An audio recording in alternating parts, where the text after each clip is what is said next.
This NBA offseason is going a million miles an hour. The Washington Wizards have just traded Chris Paul to the Golden State Warriors for a package that includes Jordan Poole, a 2030 top 20 first round protected pick, and a 2027 second round pick.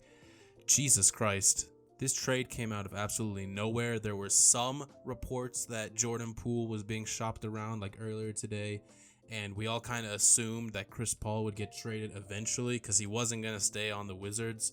But a lot of people thought, including myself, that it would be one of the LA teams, and it's not. It's for Jordan Poole, which I would.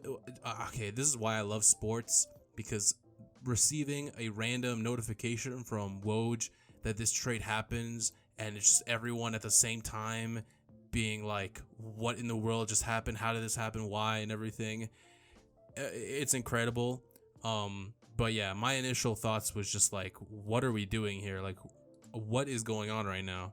So from the Warriors' point of view, you got a 24-year-old Jordan Poole who just came off one of his basically the worst playoffs he could have, where he averaged 10 points on ridiculously poor shooting, 34% from the field, 25% from three. His defense was atrocious. Again, he only averaged 10 points. He was unplayable at points. He took some pretty bad shots. His defense, like I said, in the playoffs and in the regular season, is not very good. If he's not hitting his shots, he's not doing that much more. He is not the greatest playmaker.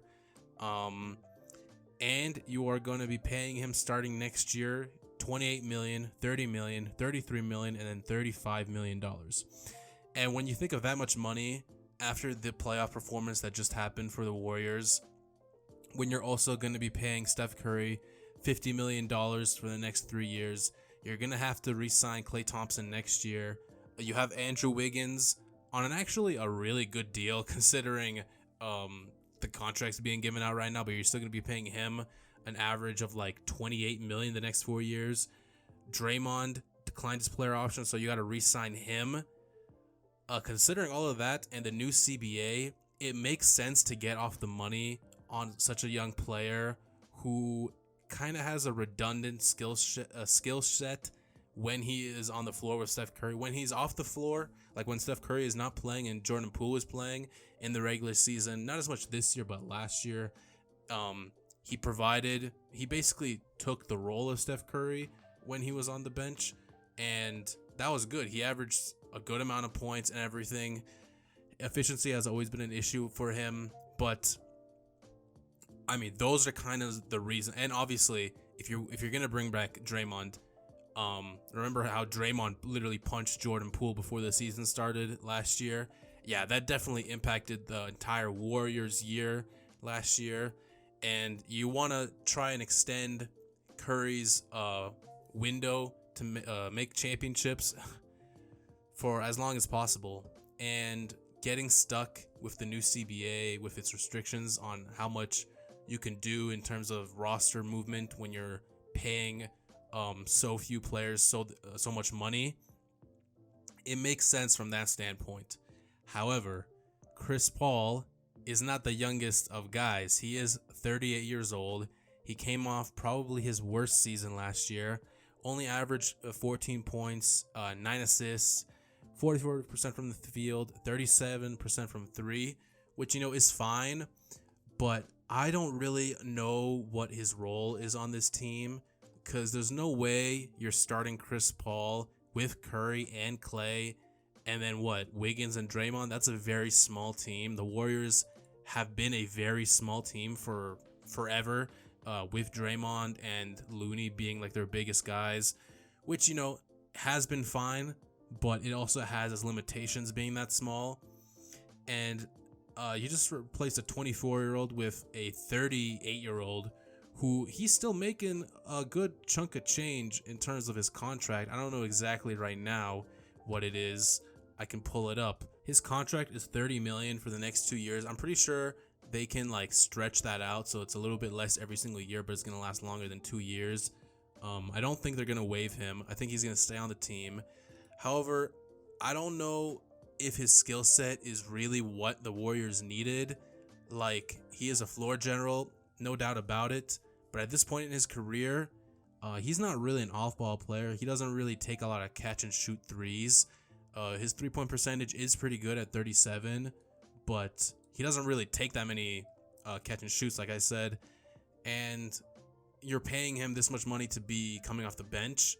I guess in terms of like not being stuck with the even more money that Jordan Poole makes and all the stuff between him and Draymond, you'd rather pick Draymond over Poole. I understand that because Draymond has been so essential to the Warriors' success in their dynasty.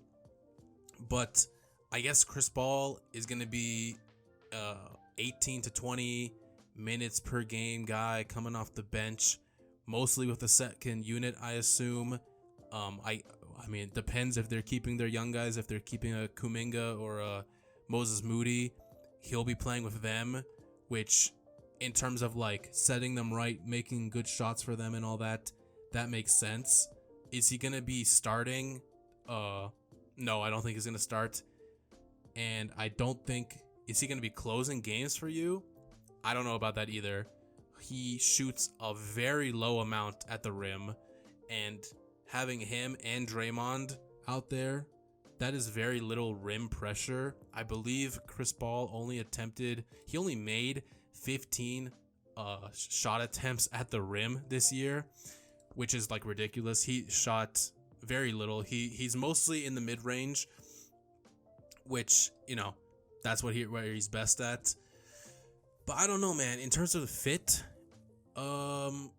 yeah, I guess this is the fit coming off the bench with the second unit. That's what we're doing here. That's what's happening here. Yeah, I don't really know.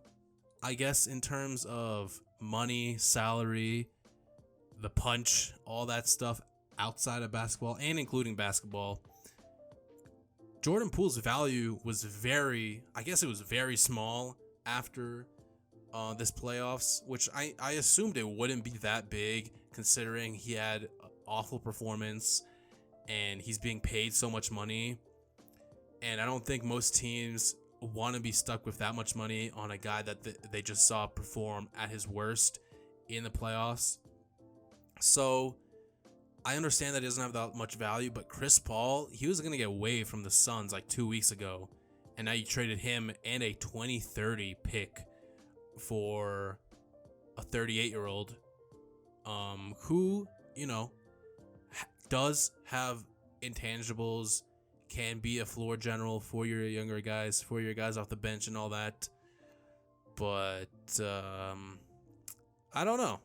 It's going to be very interesting to see. I don't know which team won. I guess the Wizards won because they flipped Chris Paul for, Jordan Poole. He's going to have all the leeway in the world on the Wizards. Who is going to tell him no in terms of shooting? He's going to average 25 points per game on like 30% from the field.